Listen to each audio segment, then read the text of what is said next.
शिक्षा मिनिस्टर के बच्चे को और एक आम आदमी के बच्चे को एक ही तरह के स्कूल में पढ़ाया जाएगा, उस दिन लोकतंत्र की हम वास्तविक सुरक्षा मानेंगे। लोकतंत्र उस वक्त सुनो, सुरक्षित नहीं रहा। लोकतंत्र उस वक्त खतरे में नहीं था जब जबरदस्ती पकड़ पकड़ के जवान लड़कों की नसबंदी कर रहे थे, रातों रात देश में इमरजेंसी लगी थी, उस वक्त नहीं था। तो रहे उस समय भी प्रधानमंत्री को क्लासलेस बताया जा रहा है, प्रधानमंत्री को डरपोक बताया जा रहा है, प्रधानमंत्री को तानाशाह कहा जा रहा है। इस सब के बावजूद अगर किसी को लगता है इस देश में फ्रीडम ऑफ स्पीच नहीं है, इस देश में लोकतंत्र नहीं है, तो क्या इंदिरा गांधी के उस दौर को लोकतंत्र कहेंगे जब मीडिया कर्मियों को पकड़कर जेल में बंद कर दिया गया था, जब समाचार पत्रों के छापे खाने जब्त कर लिए गए थे, जब उस समय के क्या शोर, ये कहावत को नोट कर लीजिए आप, जो चोर होता है वो शोर मचाता है, मैंने चोरी नहीं करी है वो चोर है, वो कोतवाल को चोर बना देते हैं। राहुल गांधी के विरोध में सब उतरे हैं, काला दिवस मना रहे हैं आज के दिन में। हाँ, विरोध में समर्थन में उतरे हैं लोग। ऐसा है कि राहुल गांधी, हाँ विरोध में नहीं समर्थन में उतरे हैं। तो राहुल गांधी ने जो किया है कोर्ट का निर्णय बहुत सही है, उसमें कोई बुराई नहीं है, लेकिन मैं ये भी कह रहा हूँ कि कोई भी दूध का धुला नहीं हो, चाहे कोई भी पार्टी हो, चाहे कांग्रेस हो, बीजेपी हो, सपा हो, बसपा हो, लोकतंत्र की रक्षा इन लोगों ने किसी ने नहीं की। जब भी इनकी सत्ता आती है साइकोलॉजिकल प्रेशर जो है न्यायपालिका पे और पत्रकारिता पे सब पे होता है। इस वजह से हो सकता है न्यायपालिका भी कुछ गलती कर दे, गलती लेकिन करती नहीं है। आप न्यायपालिका का जो फैसला है उसको गलत मान रहे हैं ना?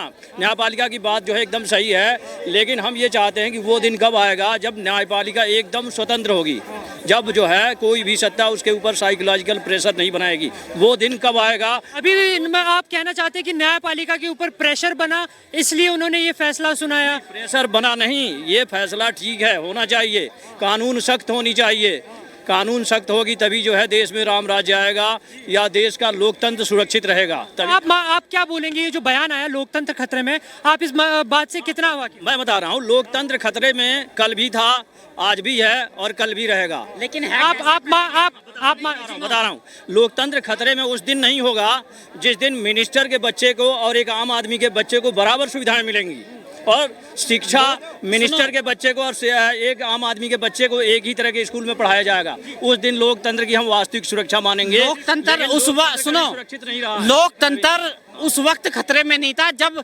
जबरदस्ती पकड़ पकड़ के जवान लड़कों की नसबंदी कर रहे थे, रातों रात देश में इमरजेंसी लगी थी, उस वक्त नहीं था। तो रहे उस समय भी लोकतंत्र खतरे में था, पूरा तानाशाही चल रही थी उस समय। तो बात तो समझो, उस समय तो विपक्ष में कोई था ही नहीं, आज विपक्ष की आवाज उठाने वाले हैं। ये बोल रहे हैं कि उस समय भी था और आज भी लोकतंत्र जो है खतरे में था, अब भी खतरे में। हमारी बात समझो। हाँ, कैसे हैं कि लोकतंत्र की असली आवाज तो आज मिली है।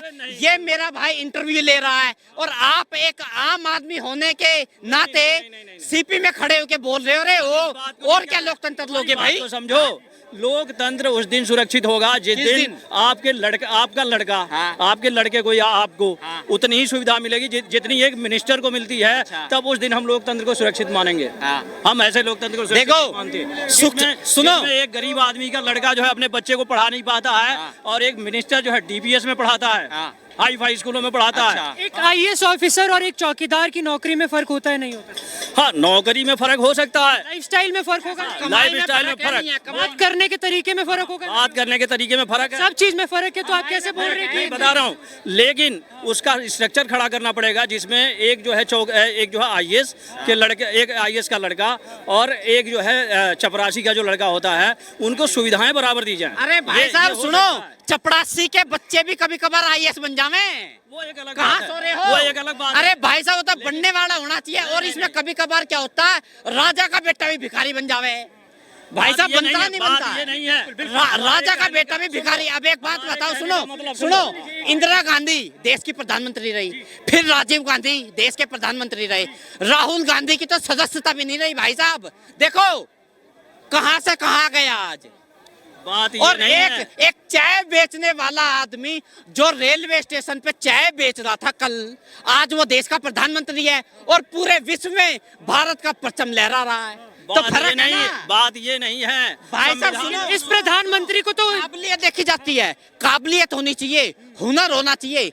राहुल गांधी में नेता बनने के तो छोड़ो, बोलने का भी हुनर नहीं है, बोलने की भी काबिलियत नहीं है। पार्लियामेंट में खड़ा होकर कहता भैया मैं तो पप्पू हूँ, खेतों में टाइल लगा दूंगा, आलू से सोना बना दूंगा। आलू से सोना बनेगा? अगर आलू से सोना बनता तो मेरे भाई आलू की खेती करने वाला आदमी आज सुनार होता ना। फिर ये मेरे देखो मेन चीज होती है काबिलियत। मुख्य चीज जे चाय वाले प्रधानमंत्री की आपने बात की, चाय वाले की प्रधान सुनो, डॉक्टर बी आर अम्बेडकर अपने माँ बाप की ना 14वीं संतान थे, 14वीं संतान। और स्कूल में पढ़ने भी नहीं दिए जाते थे, स्कूल में बैठने भी नहीं देता था कोई। ये स्कूल का जो होता टीचर ये बोलता था क्लास के बाहर बैठ के पढ़ो। लेकिन जो लोग पढ़ने से रोकते थे ना, उनके सिर पे बैठ के संविधान बनाया भारत का। बनाया नहीं बनाया? तो काबिलियत होनी चाहिए भाई। तो ये जो काबिलियत भी है, चाय वाले प्रधानमंत्री को तानाशाह कहा जा रहा है। चाय, अरे वो तो देखो, चाय वाले, इनको दिक्कत है चाय वाले से। तानाशाही, ये तो तानाशाही बोलेंगे, ये तानाशाही इसलिए बोलेंगे क्योंकि भैया जितने भी आज तक चोर रहे हैं ना देश में, 70 साल हो गए देश को आजाद हुए, बल्कि ज्यादा ही हो गए हैं, जितने भी चोर रहे हैं ना, अब उनके गोद में माल नहीं आ रहा है। हाँ, पहले क्या होता था इस देश में? देखो, देश में ओलंपिक हुए थे 2010 में, कितने हजारों करोड़ों का घोटाला हुआ भाई। 20 रुपए की पानी की बोतल 200 रुपए की मिलती थी। क्यों भाई? यही तो कारण है, क्योंकि गोद में माल नहीं आ रहा। यही कारण है। अब राहुल गांधी को देख लो, राहुल गांधी पार्लियामेंट में ये बोलता है कि भैया हमें तो बोलने नहीं देते पार्लियामेंट में। अरे एक बार बता, लोकसभा की अटेंडेंस तो देखो जाके, लोकसभा की अटेंडेंस देखी है उसकी? लोकसभा में जाता तो है ही नहीं, और बाहर खड़ा होकर ये बोल देता है हमें बोलने नहीं दे रहे, अडानी अंबानी, और कुछ मुद्दा नहीं है। क्या मुद्दा है? पार्लियामेंट में पहली बात तो जाता ही नहीं है। अगर चला गया तो सिर्फ 2-3 आदमियों को लेके जाता है। किसको? अडानी अंबानी बाबा रामदेव। अरे और भी तो कोई मुद्दे होंगे, और नहीं है कोई मुद्दे? तो कहा जा रहा है कि इन्हीं मुद्दों से सरकार इतना डर गई कि उनकी सीट छीन ली गई। अरे भैया, अब इसको मैं क्या बोलूं, इसको इतनी बात बोल चुका हूं मैं। राहुल एक बात बताओ, अभी की मैं आज ही की आपको एक खबर बता रहा हूं। आज की एक खबर है कि राहुल गांधी की जब सदस्यता रद्द हो गई तो उसको सरकारी बंगला खाली कर देना चाहिए। और 3 दिन से सरकारी बंगले में बैठा है ना, 3 दिन हो चुके हैं। आज आदेश हो गया उनको खाली करने का। करना पड़ेगा। और मैं तो ये सोच रहा हूँ, जब आदेश मिल गया तो भैया 3 दिन से बंगले में कर क्या रहा है? कभी भैया देखियो, कभी वो उसकी टुट्टी चुरा कर ले जावे अखिलेश यादव की तरह। क्योंकि अखिलेश यादव जब सरकारी बंगले में था ना, तो भैया सारी टुट्टी लेगा चुरा के। वो तो बोले जो अपराधी हैं, अगर वो ये कहें कि बाकी लोगों को क्यों नहीं पकड़ा जा रहा है, हमें ही क्यों पकड़ लिया? भैया अपराध करेंगे आप तो मुकदमा आपके ऊपर लिखा जाएगा, जेल भी आप ही जाएंगे।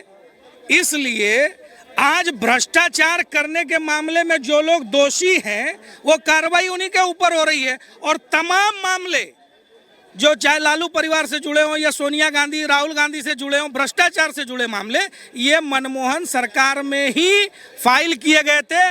उनकी साठगांठ थी, इसलिए सीबीआई और ईडी उस समय फाइल दबा कर बैठी थी। आज मोदी जी ने भ्रष्टाचार से लड़ाई की खुली छूट दे रखी है। कानून सर्वोपरि है, कोई बचेगा नहीं। जो भ्रष्टाचार करेगा जेल जाएगा, उस पर कड़ी कार्रवाई होगी। जो लोकतंत्र की हत्या करने के दावे किए जा रहे हैं, वो बात कितनी सत्य है कितनी नहीं? देखिए, इससे ज्यादा लोकतंत्र क्या चाहिए? विपक्ष प्रदर्शन कर रहा है, विपक्ष मीडिया में आकर बाइट्स दे रहा है, राहुल गांधी लगातार बयानबाजी कर रहे हैं, प्रधानमंत्री को कायर बताया जा रहा है, प्रधानमंत्री को क्लासलेस बताया जा रहा है, प्रधानमंत्री को डरपोक बताया जा रहा है, प्रधानमंत्री को तानाशाह कहा जा रहा है। इस सब के बावजूद अगर किसी को लगता है इस देश में फ्रीडम ऑफ स्पीच नहीं है, इस देश में लोकतंत्र नहीं है, तो क्या इंदिरा गांधी के उस दौर को लोकतंत्र कहेंगे जब मीडिया कर्मियों को पकड़कर जेल में बंद कर दिया गया था, जब समाचार पत्रों के छापे खाने जब्त कर लिए गए थे, जब उस समय के सर्वाधिक बड़े नेता जयप्रकाश नारायण को इसी गांधी शांति प्रतिष्ठान से उठाकर जेल में बंद कर दिया गया था? तो इसको आपातकाल कहेंगे क्या? इसको लोकतंत्र कहेंगे क्या? कि जो आज राहुल गांधी पे सिस्टम लागू हुआ है, लोकसभा गई, समस्या गई, हो सकता है कि 6 साल तक के लिए बैन भी कर दिया जाए।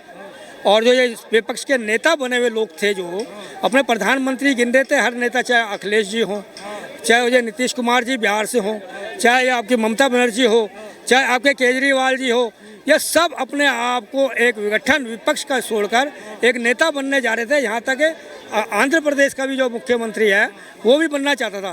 पर आपको मैं बताना चाहता हूँ संक्षेप में ये जो नाम मैंने गिनवाए हैं इनकी हिस्ट्री उठा लीजिए, हिस्ट्री खोल लीजिए, कितने भ्रष्टाचार के इन पे आरोप हैं, कितने गरीब लोगों को इन्होंने सताया तंग किया है, कितने निर्दोषों को इन्होंने सजाएं दी हैं, और आपका सब मालूम चल जाएगा ये इस लायक नहीं है इनमें से कोई भी प्रधान। मुद्दे पे पूरा विपक्ष एकजुट हो गया है और एक सुर में बोल रहा है सरकार को टारगेट करके कि ये जो है करप्शन करती है और भ्रष्ट सरकार है ये।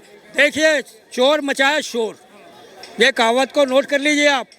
जो चोर होता है वो शोर मचाता है, मैंने चोरी नहीं करी है वो चोर है, वो कोतवाल को चोर बना देते हैं। मैं ये कहना चाहता हूँ कि जितने भी हैं नेताएं, इनको खंगाल लीजिए सबको। मतलब आपके कहने का मतलब सब चोर है? चोर नहीं कह रहा मैं, भ्रष्टाचार में डूबे हुए लोग हैं, कोई ना कोई इनके रिश्तेदार, कोई ना कोई इनके नज़दीकी हैं, ये सब भ्रष्टाचार में डूबे लोग हैं। ये दूध के साफ धुले हुए नहीं हैं। अगर पब्लिक है वो उसको चाहती है जो पब्लिक के लिए काम करती है, जो निर्विरोध हो, जिसमें भ्रष्टाचार के आरोप ना हो और जिसने देश से वादा किया उस वादे को पूरा करते हों।